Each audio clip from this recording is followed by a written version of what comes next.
Taala. Makanya setelah tahun kesedihan itu yang namanya tahun Amul Huzn di bahasa Arab, Allah Subhanahu wa taala turunkan Jibril alaihissalam kepada Nabi Muhammad dan membawa Nabi Muhammad ke perjalanan Isra wal Mi'raj. Seperti apa? Seperti hadiah kepada Nabi Muhammad. Hadiah. Dan saat itu solat Allah Subhanahu wa taala izinkan atau wallahi membuat solat itu faridah, fard ain.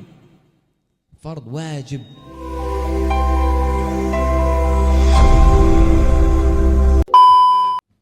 Sebelum Allah Subhanahu wa taala turunkan pesan hidayah ini Islam kepada Nabi Muhammad, Allah Subhanahu wa taala mengajar Nabi Muhammad akhlak terbaik di bumi. Makanya semua kaum Nabi Muhammad walaupun mereka melawan Nabi Muhammad karena dia membawa agama baru Islam, mereka melawan dia, tapi mereka benar. Kalau mereka ditanya apakah Nabi Muhammad ini jujur, mereka bilang iya demi Allah jujur. Dan kita tahu akhlaknya dari zaman dulu, dari saat dia anak kecil. Apakah dia baik? Dia baik. Tapi kenapa? Pasti ada yang tanya. Sebelumnya ada banyak yang tanya kaum Quraisy, kenapa kalian mengganggu Nabi Muhammad? Kalau kalian tahu Nabi Muhammad ini akhlaknya baik, dia orang terbaik juga. Mereka bilang karena kalau kita ikut Nabi Muhammad nanti kerajaan kita hilang, hancur kerajaan mereka. Itu seperti pesan untuk kita sekarang di zaman ini yang fokus sama kursi atau posisi tinggi. Fokus sama Allah Subhanahu wa taala saja. Ini terbaik untuk kehidupan kita semua. Ada yang tanya, Allah Subhanahu wa taala turunkan Al-Qur'an, turunkan hidayah, turunkan tafsir, ahkam, semuanya. Bagaimana saya bisa baca Quran atau misalnya wallahi bagaimana saya bisa faham Al-Qur'an? Kalau misalnya ada yang bisa baca Quran tapi tidak faham artinya. Kita bilang ke dia, balik ke bahasa Arab. Karena semua kata ada di Al-Quran Al-Karim ada di bahasa Arab. Di bahasa Arab fusha. Bukan bahasa ammi atau bahasa apa namanya? Bahasa hari-harian di Arab sana. Bahasa Al-Quran itu beda. Yani ada bedaan. Makanya kita harus balik ke kenapa? Karena Allah Subhanahu wa taala membawa ayat itu bisa tafsir ayat lain. Tidak harus dengan tafsir Al-Quran itu ulama lain yang tulis. Ulama itu membawa yang ada di fikiran mereka. Yani mereka misalnya mereka baca satu ayat, sebuah ayat ini dan mereka yang ada di fikiran mereka tafsir ayat ini sebagai apa misalnya. Tapi orang lain mungkin beda. Makanya kita tidak wallahi fokus sama buku itu aja, buku tafsir aja itu. Tidak. Mau tahu ayat Allah Subhanahu wa taala ini artinya apa? Balik ke bahasa Arab sebelum balik ke tafsir atau ke buku tafsir. Misalnya Allah Subhanahu wa taala berfirman di Al-Qur'an Al-Karim di surat An-Najm, "Wan najmi idza hawa, ma dhalla sahibukum wa ma ghawa." An-Najm itu ya teman-teman insyaallah itu bintang namanya. Allah Subhanahu wa taala berfirman tentang bintang, "Wan najmi idza hawa." Bintang itu kalau jatuh. Bintang kalau jatuh. Ini yang pertama. Ayat kedua, ma dhalla sahibukum wa ma ghawa. Otak teman kalian tidak hilang, tidak menjadi gila. Maksud saya bersesat, tidak bersesat. Kenapa? Ada hubungan dua ayat ini? Ada hubungan enggak? Tidak ada hubungan. Ayat yang pertama, wan najm, bintang kalau jatuh. Ayat kedua, teman kalian ini tidak sesat. Hubungannya apa? Tidak ada hubungan. Ada yang mau tafsir. Kebanyakan buku ini juga tentang nuzul Quran. Karena kita harus tahu bagaimana kita tafsir ayat Al-Quran. Bagaimana atau kebanyakan buku ulama atau mereka bilang apa? Bilang bintang itu tafsir ayat Allah Subhanahu wa taala di sini atau tafsir ayat Quran ini, bintang itu kalau jatuh. Kalau jatuh. Seperti misalnya apa? Seperti misalnya yani mereka bilang bahwa surat ini surat An-Najm membahas tentang bintang. Tapi tidak, Allah Subhanahu wa taala pakai kata-kata ini supaya yani ada arti di belakang kata ini. Ada arti di belakang kata ini. Arti itu apa? Kita tahu bintang itu kalau jatuh.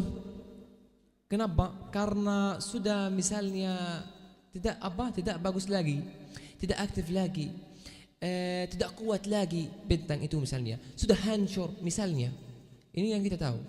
Tapi tafsir Allah Subhanahu wa taala beda. Kenapa? Bintang itu orang saleh, muslim, yang dia di langit seperti bintang. Kenapa? Karena amalan saleh, amalan baik, ikhlas. Tapi kalau jatuh, itu artinya ada salah dari dia atau kesalahan dari dia membuat bintang itu jatuh, yang membuat dia jatuh, membuat amalannya, semua amalannya hilang karena ada satu kesalahan. Ini tafsirnya. Makanya kita tidak wallahi misalnya fokus sama satu buku aja misalnya, mau tafsir dengan ikhlas, Allah Subhanahu wa taala akan menunjukkan ke kita, kalau kita insyaallah juga pakai atau kita belajar juga bahasa Arab atau arti kata-kata itu di dalam bahasa Arab Fusha. Oke. Biar kita enggak lama. Kita bilang Al-Quran Al-Karim itu turun dalam 23 tahun. 12 tahun di Makkah kepada Nabi Muhammad, 10 tahun di Madinah. Itu turun semua surah di Al-Quran Al-Karim 114 surat. Ada berapa Bismillahirrahmanirrahim? Ada berapa basmalah di Al-Quran Al-Karim? Ada 114. Tapi Bismillahirrahmanirrahim tidak ada di semua ayat, di semua surah di Al-Quran Al-Karim. Yani misalnya Al-Quran Al-Karim punya 114 surat. Itu artinya setiap surat mulai dengan Bismillahirrahmanirrahim. Betul? Harusnya seperti ini. Tapi Allah punya hikmah. Surat An-Naml punya 2 Bismillahirrahmanirrahim. At-Taubah tidak punya Bismillahirrahmanirrahim. Ada yang tanya di sini, kenapa At-Taubah tidak punya Bismillahirrahmanirrahim? Karena At-Taubah itu berbicara tentang orang-orang munafik yang bertaubat dan bagaimana bisa bertaubat. Allah Subhanahu wa taala menjelaskan hukum itu juga. Hukum amalan misalnya orang-orang munafik yang mau taubat atau orang kafir mau taubat. Tapi surat An-Naml mulai dengan Bismillahirrahmanirrahim dan di dalamnya ada innahu min Sulaiman wa innahu Bismillahirrahmanirrahim dalam surat At-Taubah itu. Ini juga tentang nuzul Al-Quran. Kenapa kita wallahi tahu nuzul Al-Quran turun kepada Nabi Muhammad dalam berapa tahun, tapi kita enggak tahu wallahi misalnya Al-Quran berapa surat, surat yang mulai dengan Bismillahirrahmanirrahim atau surat yang tidak punya Bismillahirrahmanirrahim. Kita harus tahu itu. Yang terakhir mungkin untuk biar kita enggak lama kan. Yang terakhir insyaallah saya minta izin, ada sesuatu penting di Al-Quran Al-Karim juga ada, tapi banyak yang tidak tahu. Mulai dengan diri saya. Saya belajar dan membawa pesan ini supaya insyaallah yani kita saling belajar juga. Ada banyak yang tanya, Allah Subhanahu wa taala tidak menjawab doa saya. Kenapa? Saya 30 tahun minta dari Allah Subhanahu wa taala sesuatu, Allah tidak menjawab. Saya dapat musibah. Musibah itu udah lama, udah berapa tahun ada musibah, tapi saya selalu doa, Allah tidak menjawab. Kata siapa Allah tidak menjawab? Allah menjawab. Allah menjawab. Tapi apa yang terjadi? Nabi Muhammad sallallahu alaihi wasallam bersabda hadis syarif bahwa doa itu punya 3 jenis. Yang pertama, doa yang Allah Subhanahu wa taala menjawab. Menjawab sekarang, menjawab besok, menjawab tahun depan, di masa depan. Allah Subhanahu wa taala tahu hikmahnya. Ya, artinya doa yang dijawab. Yang kedua, doa yang ditinggalkan pada hari kiamat. Allah Subhanahu wa taala saat kita butuh pahala, tidak ada di dunia ini yang kasih atau memberikan kita pahala. Allah Subhanahu wa taala membawa doa kita di dunia ini yang Allah Subhanahu wa taala menjaga atau simpan sampai hari kiamat. Allah Subhanahu wa taala membawa tambah atas amalan baik kita atau amalan saleh kita. Ini doa yang kedua, jenis doa yang kedua. Yang ketiga, doa yang menjadi di antara langit dan bumi. Supaya apa? Supaya kalau Allah Subhanahu wa taala turunkan musibah kepada orang, doa itu tangkap musibah ini, menjauhkan dari orang itu. Doa dengan doa saja. Makanya jangan ada yang saya ingatkan diri dulu, Saya ingatkan diri saya dulu dan ingatkan para sahabat masjid ini, barakallahu fikum, bahwa jangan berfikir doa tidak akan dijawab. Walaupun tidak dijawab, Allah tahu hikmahnya. Allah meninggalkan itu pada hari kiamat, saat Allah Subhanahu wa taala bilang apa atau berfirman apa dalam Al-Karim, yauma la yanfa'u malun wala banun illa man atallaha biqalbin salim. Semua amalan di dunia tidak penting pada hari kiamat kecuali amalan saleh, amalan baik. Itu yang kita pada hari kiamat. Kita sekarang sedih karena belum punya duit beli mobil atau beli rumah. Pada hari kiamat tidak. Pasti kita manusia, kita kadang-kadang yani ada kesedihan mengganggu kita, berasa kita wallahi sedih, tapi kita ingat Allah Subhanahu wa taala. Allah Subhanahu wa taala tidak tinggalkan kita. Tentang musibah itu turun kepada orang. Kenapa? Nabi Muhammad sallallahu alaihi wasallam bersabda di hadis syarif bahwa musibah itu turun kepada orang tergantung keimanannya yang ada di hatinya. Keimanan orang muslim. Kalau imanannya wallahi tinggi, wallahu a'lam, musibah yang turun kepada dia lebih besar.